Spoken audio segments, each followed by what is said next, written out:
और नीतीश विपक्षी गठबंधन के संपर्क में। विपक्ष के उपराष्ट्रपति उम्मीदवार का चौंकाने वाला दावा। जेडीयू और टीडीपी के चीफ से है करीबी। दक्षिण भारत में एनडीए कैंप में लग चुकी है सेल। उपराष्ट्रपति चुनाव में बड़ा खेल होता दिखाई दे रहा है।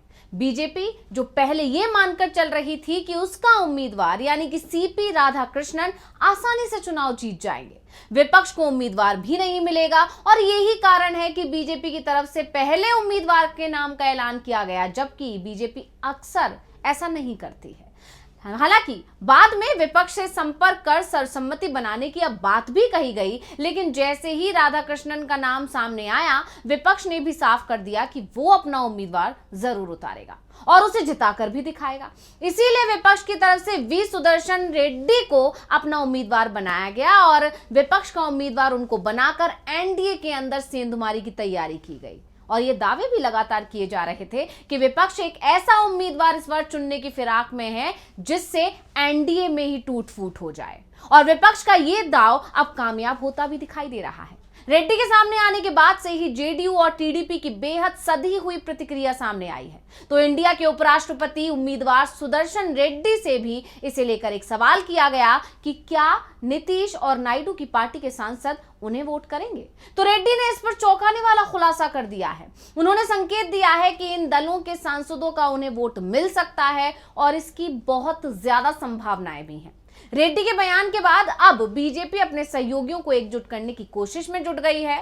तो क्या उपराष्ट्रपति चुनाव में टूट जाएगा एनडीए? आज हम इसी सवाल पर अपनी स्पेशल रिपोर्ट में करेंगे बात। नमस्कार, मैं हूं अंशिता। आप जानते ही हैं जगदीप धनखड़ के इस्तीफे के बाद एक बार फिर उपराष्ट्रपति के चुनाव होने वाले हैं और ये चुनाव 9 सितंबर को होंगे, यानी 9 सितंबर को वोटिंग होगी और इसी दिन नतीजे सामने आ जाएंगे। नतीजा क्या होगा इसका अंदाजा फिलहाल लगाना मुश्किल हो रहा है। 21 जुलाई को जब जगदीप धनखड़ ने उपराष्ट्रपति चुनाव से इस्तीफा दिया था तो उसे बीजेपी ये मानकर चल रही थी कि वो जिसे चाहेगी उसे उपराष्ट्रपति बना लेगी, और इसी के चलते चुनाव आयोग ने उपराष्ट्रपति चुनाव का ऐलान भी जल्दबाजी में कर दिया। यानी उपराष्ट्रपति का इस्तीफा स्वीकार हुआ, उसके 50 दिन के अंदर नया उपराष्ट्रपति मिल जाएगा। लेकिन बीजेपी के सभी समीकरण फिलहाल फेल होते दिखाई दे रहे हैं, क्योंकि बीजेपी की पहली कोशिश ये है कि सीपी राधाकृष्णन के नाम पर वो इंडिया गठबंधन में फूट डाल देगी, ऐसा वो मानकर पहले चल रही थी, जो कि अब पूरी तरह से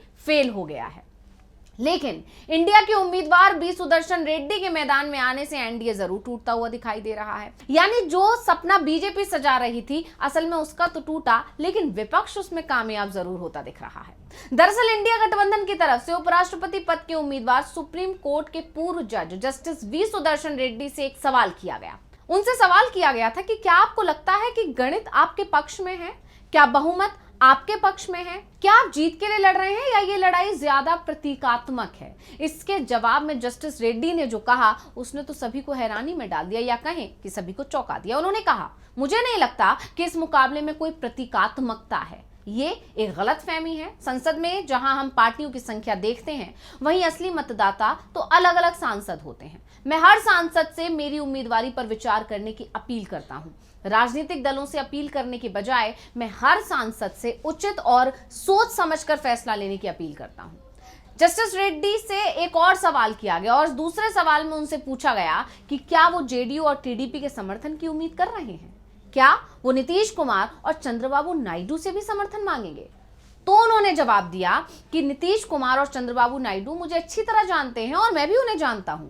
नीतीश और नायडू दोनों में से किसी ने भी साफ तौर पर यह नहीं कहा है कि वो एनडीए उम्मीदवार का समर्थन करेंगे। उन्होंने सिर्फ इतना कहा है कि वो एनडीए का हिस्सा हैं। देखते हैं क्या होता है। अब रेड्डी से जो सवाल किए गए, इसमें उन्होंने 2 बातें साफ कर दी। पहली ये कि जेडीयू और टीडीपी के सांसदों से वो सीधा संपर्क करेंगे, और दूसरा ये कि नीतीश और नायडू दोनों ने ही बीजेपी उम्मीदवार को सीधा समर्थन देने का ऐलान नहीं किया है। वैसे भी ये दावा किया जा रहा है कि आंध्र प्रदेश के एनडीए सांसदों पर जनता का जबरदस्त प्रेशर है कि वो उपराष्ट्रपति चुनाव में राधाकृष्णन की जगह सुदर्शन रेड्डी का समर्थन करें। उपराष्ट्रपति चुनाव में वैसे भी व्हिप काम नहीं करता है, आप जानते ही हैं, नियम के मुताबिक ऐसा नहीं हो सकता, और नियमों के मुताबिक वोट भी बैलेट पेपर के जरिए और गुप्त रूप से डाले जाते हैं। यानी किसी सांसद ने किसे वोट दिया इसका खुलासा नहीं हो पाता। ऐसे में ये माना जा रहा है कि आंध्र प्रदेश में एनडीए के सहयोगी सुदर्शन रेड्डी का समर्थन कर सकते हैं। इसका असर भी दिखाई दे रहा है। वाईएसआरसीपी के चीफ जगनमोहन रेड्डी, जो पहले भी बीजेपी उम्मीदवार के समर्थन का ऐलान कर रहे थे, वो अचानक ही अब खामोश हो गए हैं जब से इनका नाम निकल कर आया है। तो वहीं चंद्रबाबू नायडू भी विपक्ष के उम्मीदवार को लेकर बेहद नरम रुख दिखा रहे हैं। सुदर्शन रेड्डी के बयान के बाद से बीजेपी के अंदर जरूर चिंता दिखाई दे रही है और पार्टी अब नीतीश और नायडू दोनों को साधने की कोशिश में भी जुट गई है, क्योंकि बीजेपी को पता है कि इस बार का चुनाव बेहद कांटे का है। 2017 और 2022 का जैसा चुनाव रहा था वैसा इस बार बिल्कुल नहीं होने वाला है। आपको बता दें इन दोनों चुनावों के बारे में, तो बीजेपी और उसके गठबंधन के पास उस समय 778 में से करीब 500 सीटें थी, लेकिन इस बार ये आंकड़ा सिर्फ 425 है, यानी 425 के करीब से मट चुका है। और इसमें भी अगर नायडू या नीतीश में से कोई एक भी साथ छोड़ देता है तो ये संख्या 400 के करीब ही रह जाएगी। जबकि उपराष्ट्रपति चुनाव जीतने के लिए 292 सांसदों के समर्थन की जरूरत है, क्योंकि संसद में 6 सीटें अभी खाली हैं। अब एक बात तो साफ हो गई है कि बीजेपी ने दक्षिण का जो दांव खेला था, राधाकृष्णन को उम्मीदवार बनाकर जो समीकरण साधने की कोशिश की गई थी, दक्षिण को साधने की कोशिश जो की गई थी, वो पूरी तरह से उल्टी पड़ती दिखाई दे रही है। आपको याद होगा डीवी लाइव भी लगातार ये दावे कर रहा था कि बीजेपी दक्षिण को साधने के लिए, क्योंकि आने वाले दिनों में दक्षिण में चुनाव है, तमिलनाडु में चुनाव है, उसको साधने के लिए बीजेपी दक्षिण से ही कोई उम्मीदवार उतार सकती है और ऐसा ही बीजेपी ने किया भी। लेकिन विपक्ष का जो दाव है वो बीजेपी की पूरी कोशिश को फेल करता दिखाई दे रहा है। विपक्ष के उम्मीदवार रेड्डी को दक्षिण भारत में जबरदस्त समर्थन मिलता दिखाई दे रहा है।